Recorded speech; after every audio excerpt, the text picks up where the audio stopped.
We're talking about today the impact that new technologies will have on the job market looking ahead. Daphne LaFrance-Ronguet with ZDNet here to talk to me a little bit about this. And Daphne, some new information out here in this report. So what is the outlook for jobs and for what people can expect? So this new report was carried out by economists among three countries, Germany, the US, and Australia. It's a very economic analysis and a very sophisticated model that they put in place here to look at how demand and supply of labor might change over the next 10 years. So in terms of supply of labor, there's obvious things like the retirement rate, migration patterns, what graduate numbers are looking like at the moment. And then in terms of the supply of labor, they looked at two things: GDP growth, which obviously comes with creation of jobs, and how much countries are looking like they might adopt new technologies. So obviously automation leads to less jobs, but then more technologies lead to growth and also lead to more jobs being created in turn. So they went for a mid-range scenario with average growth and average adoption of technology. And what they found is that across all three countries that were studied, there will be a surplus of jobs or a shortage of labor, however you prefer to call it. Essentially, there will be too many jobs and not enough workers to fill them. So this might sound like good news for those who tend to fear for their jobs because of automation or because of the efficiencies that automation will create, which will lead to some jobs being redundant. But the analysts actually sounded quite worried about this situation because if companies don't find the right candidates to fill the jobs that they need to fill, they will struggle to compete. They will be financially unstable. Governments will be weaker as a result. So really, it's more of an alarm bell that was rung there by the economists who wrote this report. And certainly a surplus of jobs, even though it might sound reassuring in principle, is not something to be looking forward to, really. Yeah. So what in keeping that in mind, what does that mean, for those that do lose their job? I mean, it sounds like it would be, oh, great, there's more jobs, but it doesn't necessarily mean that. Yeah, of course, it seems to be two narratives that are at odds here. On the one hand, we've got the idea that automation will lead to greater job loss, and on the other, we've got the idea that automation will create jobs that will be filled, really. So the two aren't actually at odds, or not in the sense that we might think they are. In the sense that the people who will lose their jobs as a result of automation are not necessarily the perfect match for all the jobs that will be created. And actually, it's quite the contrary.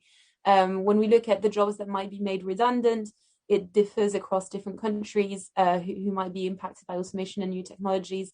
It's not always the same sort of professions, but it's professions like food production, it's sales, it's office-based or administrative work.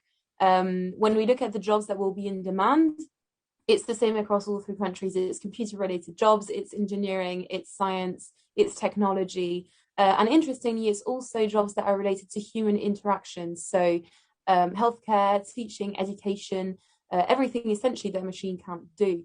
But the point here is that there is a mismatch between the skills of those going out of a job and those who are going to be in demand.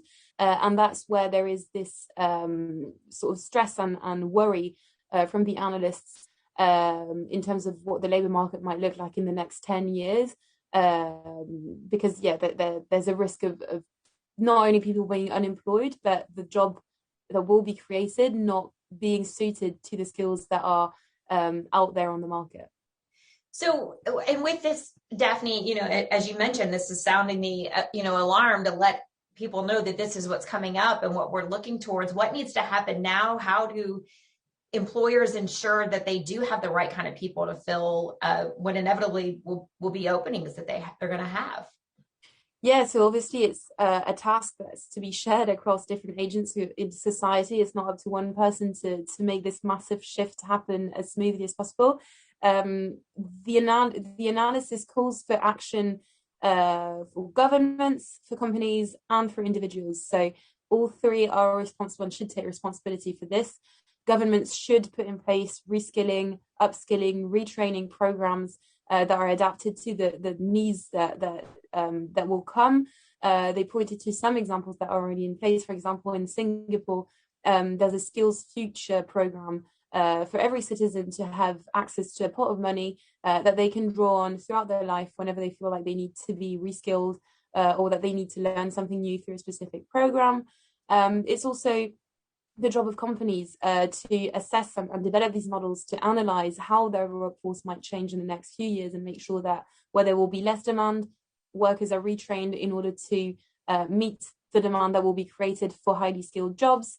But interestingly, it's also at the level of the individual. So we can go out there and reskill ourselves, participate in learning programs, develop these new skills that will be so in demand in the future. There's definitely a responsibility to be taking at the individual level, and there's plenty of options out there for those who are interested in uptaking these opportunities. So yeah, definitely encouraging people to act on it and reskill themselves, really.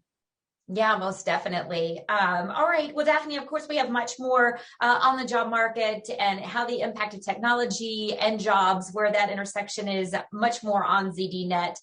We hope all of you will check it out there. Thanks for watching.